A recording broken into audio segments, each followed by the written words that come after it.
Hi guys and welcome back. This reading is for both number 2. That means if you're born on the 2nd, 11th, 20th or 29th of any month, this is the reading for you for the remaining days of April. The first oracle card that I have for you guys is Splendor number 46. With Splendor card, what I am looking at for you guys is a new start, renewed energy towards something. So something new is about to start for you guys, because you can see there are a lot of red flowers, there are butterflies, which means the onset of spring. Take it how it means in your life is about to start. A lot of new things are happening in your life. And again, 4 plus 6 is number 10, which equals to number 1, which means the energy of the sun is very, very prominent for you. A lot of optimistic things can happen to you. A lot of growth is happening. A lot of new seeds for growth that is going to happen over the remaining part of the year is going to happen in the second half of April. A lot of new things are going to start and a lot of growth is about to happen. Let's see from the Zodiac Oracle what messages we have for you. The first card that I have for you is Second House, owning. So a lot of resources are coming towards you. Now, in your natal chart, house number two talks about your family. House number 2 also talks about your bank balance, your belongings, your family, your resources. And number 26 represents number 8. Number 8 is Saturn. So the energy of Saturn is all about hard work. So a lot of you are going to be working. Either you're going to get paid for the hard work you have done during the first 3 to 4 months of the year, and finally you're going to start reaping the benefits. But also at the same time, I do see money coming for you. A lot of people who have invested in fixed deposits, or you're speculating, I do see a lot of money coming towards you and you making some kind of financial gains. Awesome. The next card that I have for you is number 43, lunar eclipse, change. A lot of change is also coming towards you, a lot of growth. And each time when we talk about change, we are talking about growth. But while all this is happening, a thing I want to warn you about is while all this is happening, you are going to be emotionally challenged to deal with some things that you don't want to deal with. So there might be some things that you have been avoiding for a really long period of time, but right now you'll have to face those things, you'll have to figure those things out. For a lot of you, this also relates to a lot of financial decisions that you, either as a single or as a couple, are having about your future. So going through those financial decisions, dealing your emotions about how you bring these topics and how you deal with these topics is where your focus is going to be this month. But definitely I see over a long period of time, a lot of growth is going to happen. For some of you, I also see you buying jewelry or being gifted jewelry that might either have moonstone, a pearl, coral, or a ruby. So any red stones or any white stones which represent the sun, I do see you having those. So basically, you're either going to get the energy of the moon or you're going to get the energy of the sun. Let's see from tarot what sort of messages that we have for you for the month of April. The first card that I have for you is the King of Themes, which means somebody is really being very, very cost effective. Cost effective in a sense that you're really paying attention to the words you're using, how you are communicating. This could also mean that if you are not a male watching this, you might be dealing with somebody who is a male and may have Libra, Gemini, or yeah, Libra, Gemini as their possible zodiac signs, or Aquarius, and they are trying to come towards you with some kind of an offer, like they want to talk to you about something very, very serious. Now, this could also be your partner, your spouse, and they want to talk to you about, the finances or how we are saving, or, some kind of a business plan. But I do feel that is happening. The next card that I have for you is number 0, Green Man. Green Man is the Fool card. Now, Fool card here is talking that definitely there is going to be a plan. Whether you guys turn it into a legit, a tangible business or not, but I do see you focusing a lot of your energy into gathering resources, into understanding what can you do now that is going to help, help with your future in the with your future, or with your money in the future.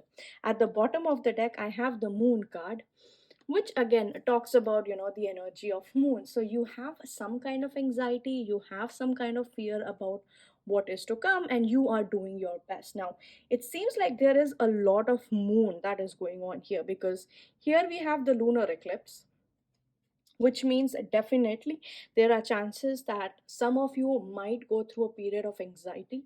You might feel loneliness. And again, with the Taurus sign, so the second house, the moon gets exalted in the first 3 degrees of the second house. So, definitely something is happening with your resources, and you are being very, very emotional about it. Now, some of you, I also see you working late at night, and there are also chances of getting a bonus. Money wise, I see bonus coming in, I see money coming from like different sources. So it might come as a gift, somebody might come to visit you, like a female figure might give you money, or it's coming in form of bonus, but definitely you're going to get money, or you've already received money. The next card that I have for you is the Nine of Swords. Now, if you look at the card very, very closely, let's see. What is happening right here is this woman is sitting under the sunlight. Sorry, under the moonlight, because we can see a bat outside. And what's happening is she's very tense. Now, this is something that might be keeping you up at night, because I also mentioned some of you might be working late at night. So I do feel that there is some kind of anxiety. There is some kind of thing that is troubling you emotionally, and it's not letting you be peaceful about what the situation is. Either you guys are too scared about what is to come and you're unsure of it. I'm not seeing, like, this would be hard. Let me look at the other cards, but I'm not seeing marriage. But I don't know why that, marriage popped up in my head. I'm not seeing it, but it just popped up. So let's see. Let's use other cards to confirm. Then I have the Ten of Pentacles. Okay, so for some of you, I understand that this fear that you're facing right now, or this anxiety that you're going through right now, could be because you are getting married, and that's how you are planning your future in terms of where you go next. And then I have the High Priest. Now, the High Priest card here is telling me that definitely there are going to be some rituals or pujas that you guys might be attending. There is going to be this power where you know what is about to happen, and that is why you have been feeling anxiety about all these things that have happened so far. It could also be that somebody in the family is pregnant, and very soon they are going to have a baby. So there is definitely some kind of growth that is happening. um, let's see, what else do we have. Then we have the Knight of a theme. So somebody is being very speculative. That is one thing, but also at the same time, they are being very impatient about the kind of things that they want. So somebody might be rushing you to make a decision, and you're just not ready to make a decision yet. Why? Because it involves a big investment, it involves a lot of resource planning and thinking about the future, and that's not something that you want to do very, very quickly in a rush and under pressure. Because then I have the Four of Pentacles. See, now it kind of ties back in. So the Four of Pentacles is, it's like when you have money and you're not very sure of what you want to do with this money. Because if you pay attention to this card, I'm sorry, if you pay attention to this card, you'll see that the man is trying to arrange his pentacles. But then there's also somebody who's standing outside the door and he's looking back. So ideally, you're very skeptical about what is going on with you, or you're just not sure of trusting the people around you, because definitely somebody is impatient and they want you to make a decision very quickly. But you don't want to make that decision, you want to take your time and make the decision. At the bottom of the deck, I have the Seven of Athenes, which is the Seven of Swords. And again, it's kind of confirming the same story to me, that you feel like you are going to get manipulated in this situation, and you feel like somebody does not have your back. Like they might feel that they have your back, like they're showing you that, but that's literally not the case. So you're very, very concerned about the money that you have, the resources that you have, and you are trying your level best to sort of, keep everything very, very close to you. Now this is also telling me, while this is happening, there are also chances that because you're trying to keep everything so close to you, you might miss out on some big opportunities just because you want to play it safe. So ideally, my suggestion to you would be, just to keep a balance about things. Try not to overdo it, but try not to underdo it. Involve other people, especially your family members, when it comes to making decisions, and you should be good to go. Thank you so much, and see you guys next time.